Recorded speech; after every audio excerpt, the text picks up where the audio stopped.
Good morning! Happy weekend kanyayo amin. Idi last week in rugi tayo, study tayo dito letter ni Paul kini Philemon. Okay, part of the prison letters. And I would like to begin this session with you guys, this study, with an apology. Patawarin ninyo, paumanhin. I think I might have misled some of you last week. It was come to my attention. Okay, ganito yan. This letter was written by Paul in Rome habang nakakulong siya, nakabalod isuna. Okay? Iso nga prison letters. Upat iti prison letters. May nga personal prison letter kung talo nga prison letters to the churches.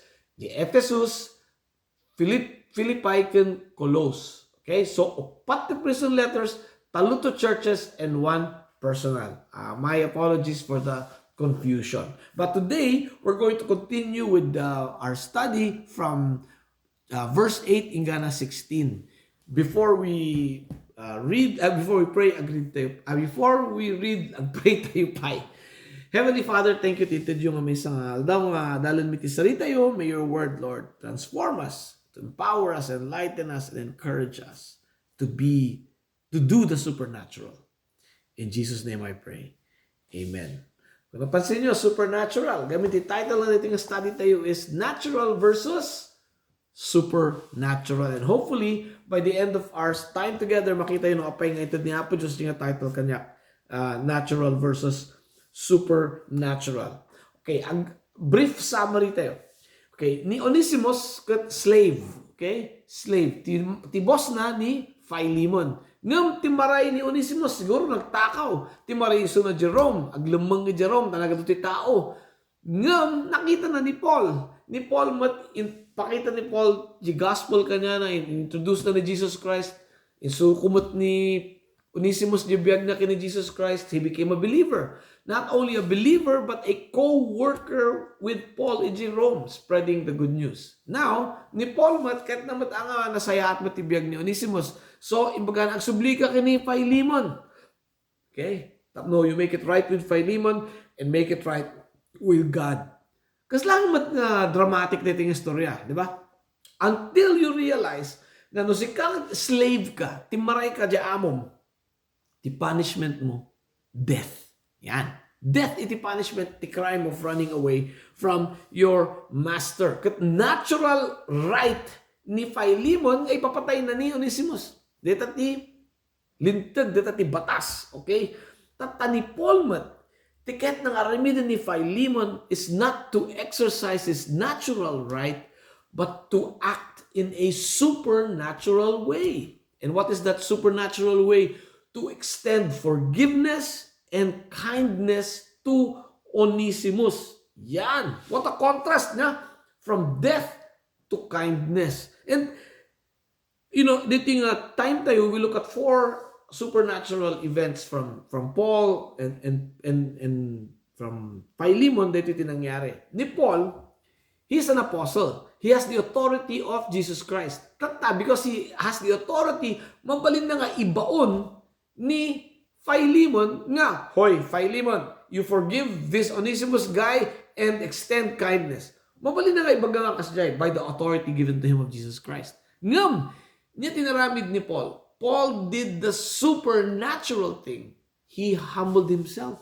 Kunana kini Philemon, favor mo to. Sige man, arabidon mo nito para kanya as a favor. O, diba? Mabalin mo ba nga patawaran ni Philemon? Tapos i-charge mo to kanya kon. That is a supernatural thing for him to do.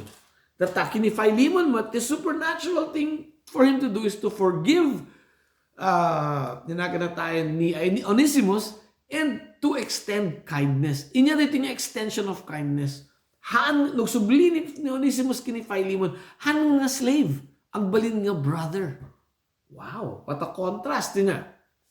Tapos mas mawatan tayo, siguro lakas tayo. Imagine nyo na kayo ni Philemon, that is slave you, nagtakaw kanya yo. Tata, di batas, masapol nga mapanish siya na with death. Gumin niya tiket ni Paul nga aramidan nyo, i-forgive you, tapos no inawat you, i-promote you pa eh. Hanso ng slaven. Wow, that's very hard to do, di ba? That is very, very hard. It is not natural for us. It is the supernatural thing to do. And I know, Narigat, But here is the thing that we need to remember. They tayo tinaramid ti Diyos para kanya tayo.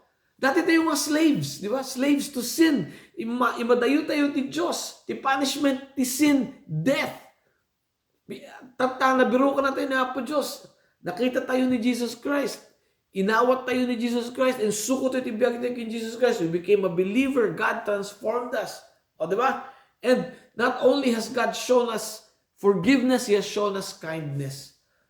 Di ba? Kasi ano dito eh? Kasi nga natin eh. Nakabasol tayo, kinapo Diyos. Di ba? In-exempt na tayo na po Diyos from punishment from hell upon tayo di langit. Di ba? Umunay ka mo diyan. Manay-unay diyan. Ito mo tinaramid tayo. Ngam ni Apo Diyos, because of His great love and His great mercy for us, hana lang nga pinatawad di basol tayo, transform na tayo pa from a slave to become His own children. Hanlang forgiveness. By making us His children, He transformed us because of His kindness. Yan. Isungod nga, no umabot tayo ito di langit. Okay, sumapot tayo ito di tiyempo ito di langit with God. I want to remember tayo nga, holy, holy, holy God Almighty. Agkang kanta tayo lang, agkang kantan, praising God with the angels for eternity. Dahil makita tayo no kasano, kaunag, iti ayat ti Diyos para kanya tayo. Not only did He extend forgiveness, He extended kindness by calling us His children. Wow! Hallelujah! Kat awan tayo pa di langit. Inakord kita ramidan tayo, tatatay pa lang mo dito yung lubong. Dadikat na po Diyos kanya tayo is to do the supernatural. No, dadikat tao, nakabasol kanya tayo. We extend forgiveness. Okay? Nga mga umanay nga forgive tayo, masapo we need to extend kindness. No, niya matitsura niya dayta para kanya tayo. Ang kumuti sitwasyon nyo, ang tikat na po Diyos, kanya tayo amin is to forgive and to extend kindness. To do the supernatural thing. Gamamukti pa po nyo, and you are right. Narigat na tayo mo. Narigat. Ang kumbaga ka nalaka. Talaga ka narigat. Narigat tag-forgive. Narigat pa tag-forgive. Plus, extend kindness. Let me leave you with this thought. Amoyo, no talagang anak tayo ti Diyos. Talagang inawat tayo ayat ti Diyos. Talagang insuko tayo ti biyag tayo kini Jesus Christ. We have within us the ability to be supernatural. Because the Holy Spirit is living in our heart. No, aramidan tayo kad we allow the Holy Spirit to move us. To awan ti bagita yon, tip pangiturong langan the Holy Spirit. He will allow us to do the supernatural things. Amen. Kat no, nakayo kat yung awatan ni ayat ti Diyos, ti forgiveness ni Apo Diyos. Kat hanyo pa inaisuko ti biyagyo kini Jesus Christ. Dinggan nyo ti imbaga ni Jesus Christ. Mark 1:15. The kingdom of God is near. Repent and believe the good news. Kada ita ko mati supernatural thing na dawatak para kanyayo amin. And if we do that, we will allow the Holy Spirit to do in us the supernatural. Amen? Let's pray. Lord, nagpasalamat kayo mga apotin tayo nga tiyempo nga dalan din sarita yung may your Holy Spirit, Lord, free us and allow us to do the supernatural. And we ask in Jesus' name. Amen. Have a great and supernatural week. Amen.